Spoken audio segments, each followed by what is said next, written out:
Alright everyone, it's time for a bit of a preemptive video here because, the election season is starting to pick up. We're expecting the possibility that Bernie Sanders, a senator from this state, will announce his 2020 candidacy.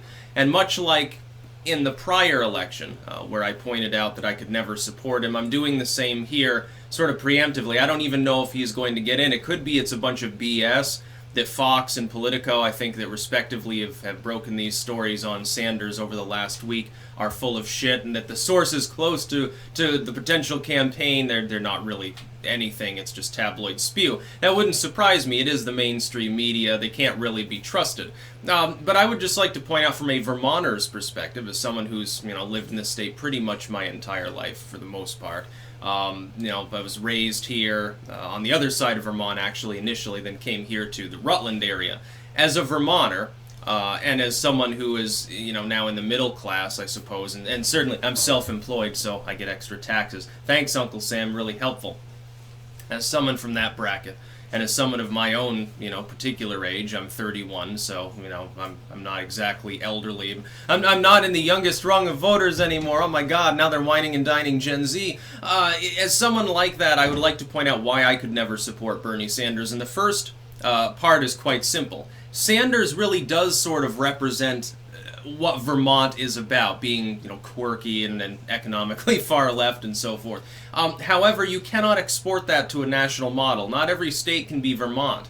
We have a very small rural population. We're not economically particularly important.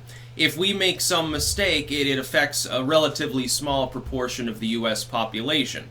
If you export Vermont's basic model to the national level, the problem is Vermont's economic model only works because of high tourism income.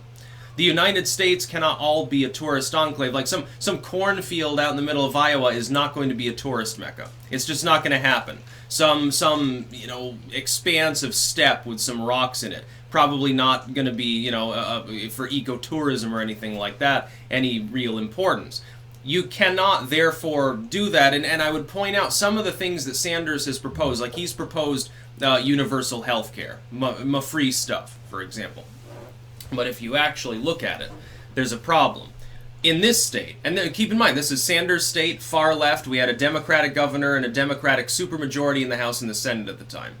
Our former governor, Peter Shumlin, who's nowhere near as far left as Sanders in many ways, commissioned a study. By the way, Jonathan Gruber, the architect of Obamacare, was actually brought in and got sued by the state for defrauding people, for filing for work that he, trying to get money for work that he never actually did. Like putting in times that he wasn't actually working. He's a shifty character. He settled out of court for over, I think, $500,000. So keep that in mind as I explain this. Shumlin commissioned a study. It took like a year and a half. It cost $1 million. Gruber gets sued and so forth. It was determined even by the people in that study that were overwhelmingly in support of universal health care. They are in support of it. Every single person on the study wanted this to work. They could not figure out a way to make that work for our state because of the burdensome cost. Bernie Sanders' own same proposal would cost trillions of dollars in this country. Now, I've pointed out to people, if you think that universal health care, at least on the basic level, is a good idea despite the cost, fine. The only way to make that work economically in this country would be to cut a bunch of other things. And no, it can't just come from the big bad boogeyman military that everyone always rants about. Is it Medicare for all or whatever it is?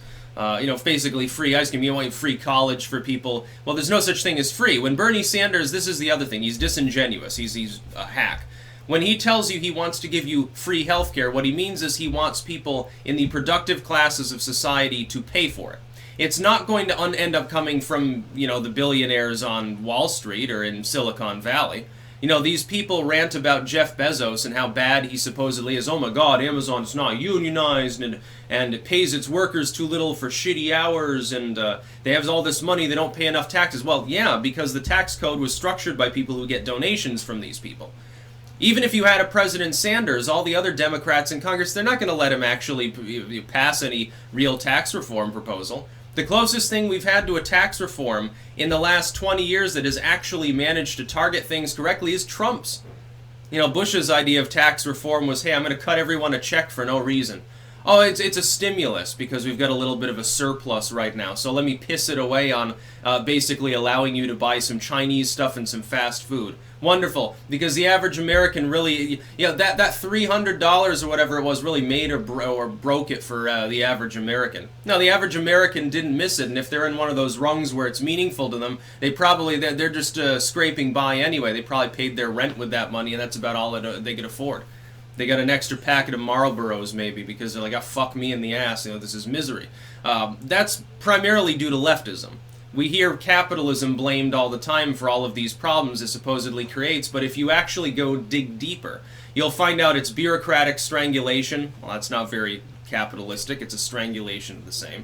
You'll find it's non-competitive sort of organizations, vertical monopolies that have formed, but that's because they're entrenched with the political structure. It's not because of free market competition causing that to happen. It's a lack of the application of anti-monopoly laws because those same groups fund Congress. Most of Congress money doesn't come from the paycheck that we, the taxpayers, bribe them with. That's a drop in the bucket compared to the real money they make. They make money going to the weddings of some Saudi magnate, some oil magnate. They make money giving speeches, private speeches at $1,000 a plate sort of get-togethers with people who are fantastically wealthy. They make their money through business deals after they leave office or through mutual third parties that, create slush funds and so forth, campaign donations and stuff from corporations, from big banks, and from Wall Street, big banks, Silicon Valley, foreign groups that aren't technically supposed to but do anyway because they have middleman businesses in the US. That's basically how they make their living. Bernie Sanders, despite the hype, is going to be the same way if he ends up on a national stage. He'll have to be. He can say, well, I will not take one penny from these corporations. Okay, well then you won't win. Because the Democratic Party is run by those same corporations. And I mean, if he were to get into office, his economic proposals would shut down the U.S. economy. And you know that Congress wouldn't go along with it anyway, so you'd have nonstop obstructionism. Be a terrible time. No, yes, I'm a Vermonter against Bernie Sanders. People need to understand that the economic way in which Vermont does business cannot be magnified to a national stage. It would wreck the U.S. economy. His anti-industry sort of his feel-good hippie vibe, love beat and meditation shtick has gotten old anyway. That's not who he is. He was born and raised in Brooklyn. He's not out from in the middle of the socialistic mountains. He's a New Yorker. He's an urbanite, not a ruralite. He just basically plays one on TV for the benefit of the people of Vermont. He came here to go to UVM and shit, I think, if I remember correctly. He comes here and basically enters politics because he can't do anything in the private industry. He attempted and failed at every job he ever tried to hold. Ended up basically a beatnik. He was literally a commune dweller. Not the sort of person that you want leading the United States, I would think. That's about all. Peace out.